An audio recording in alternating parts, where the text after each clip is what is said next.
আমাদের নবী জনাবি রাসূলুল্লাহ সাল্লাল্লাহু আলাইহি ওয়াসাল্লাম তবলিগের ডিগ্রি বলে দিয়েছেন। কতটুকু যোগ্যতা থাকলে তুমি তবলিগ করতে পারবে। তবলিগ করতে গেলে আলেম ওলামা হতে হয় না, তবলিগ করতে গেলে হাফেজ হয় না, আলেম ওলামা হতে হয় না, মুফতি মাহদি হতে হবে না। আমার আল্লাহ পাক আমাদেরকে, আল্লাহ রাসূল সাল্লাল্লাহু আলাইহি ওয়াসাল্লাম বলে দিয়েছেন তবলিগের ডিগ্রি কতটুকু জানা থাকলে তুমি তবলিগ করতে পারবে। আমাদের নবীজি তবলিগের ডিগ্রিটা বলে দিয়েছেন।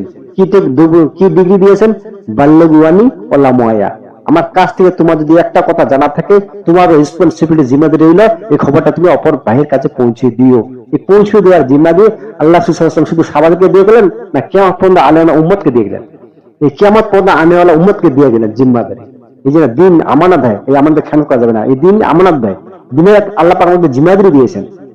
এই দিন আল্লাহ পাক আমাদেরকে জিম্মাদারি দিয়েছেন। এই আমানতের খেয়ানত করা যাবে, এই আমাকে পৌঁছানো হবে, পৌঁছাইতে হবে।